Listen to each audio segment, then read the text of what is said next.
Dear students, एक दफ़ा फिर आपकी खिदमत में हाज़िर हूँ। एक्सरसाइज 1.1 क्लास 9th की एक्सरसाइज 1.1 के हमने 3 क्वेश्चन पढ़े थे।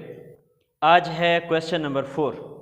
क्वेश्चन नंबर 4 में हमें मुख्तलिफ कॉलम दिए गए हैं, मैट्रिसेस दिए गए हैं और इसमें बताया गया है, इसमें आपसे पूछा जा रहा है कि कौन से मैट्रिक्स एक दूसरे के इक्वल हैं।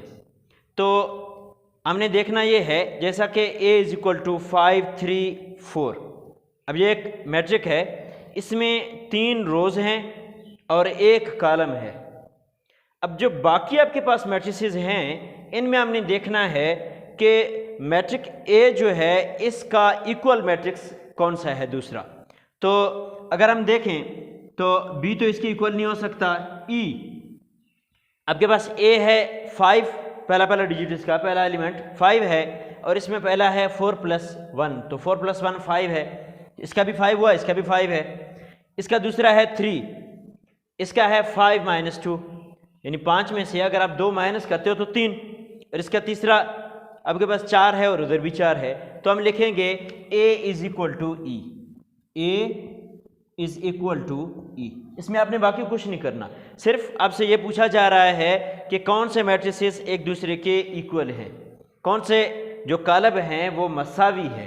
तो ये कॉलम A जो है कॉलम E के मसावी है, तो A बराबर है E के, A is equal to E।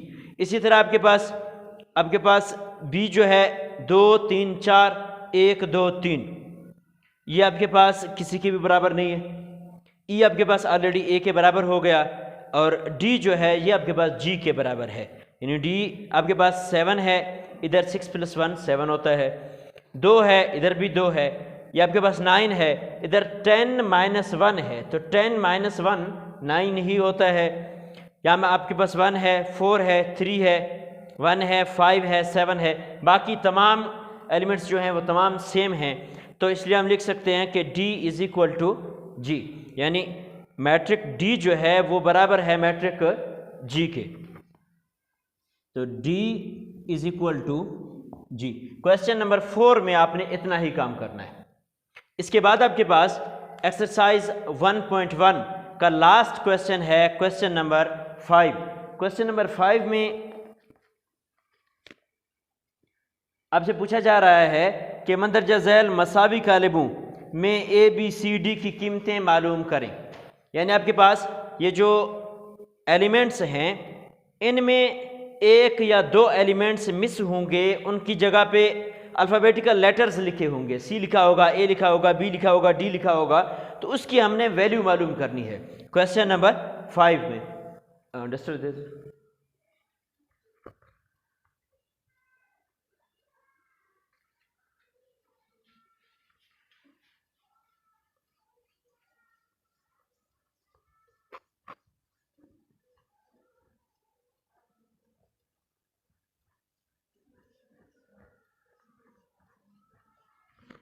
इसी के साथ आप लोगों की एक्सरसाइज 1.1 कंप्लीट हो जाएगी। Question number 5।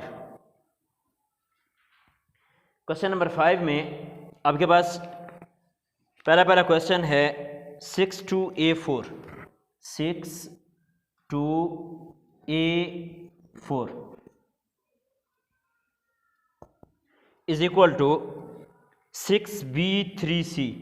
6B3 और ये आपके पास C।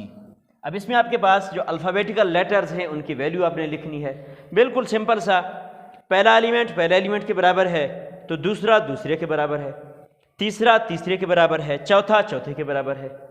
अपनी अपनी पोजीशंस आपने देखनी है। अब 6 जो है 6 के बराबर है, 2 जो है वो B के बराबर है, तो इसका मतलब है B की वैल्यू जो है वो आपके पास क्या है, 2 है। इसी तरह A जो है वो आपके पास 3 के बराबर है, यानी यहाँ पे तीसरा हिस्सा इस मैट्रिक में A है और इसमें जो तीसरा हिस्सा वो 3 है, तो A बराबर है 3 के, यानी A इज़ इक्वल टू 3।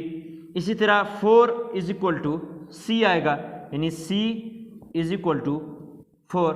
तो इन मैट्रिक्स में आपके पास A, B और C, इनकी जगह पे कोई हिंसा नहीं लिखा हुआ था, डिजिट नहीं लिखा हुआ था, इनकी वैल्यूज़ मालूम करनी थी। तो ए आपके पास 3 के बराबर है, बी आपके पास 2 के बराबर है और सी आपके पास 4 के बराबर है। इसी तरह से आपके पास एक और मैट्रिक है 6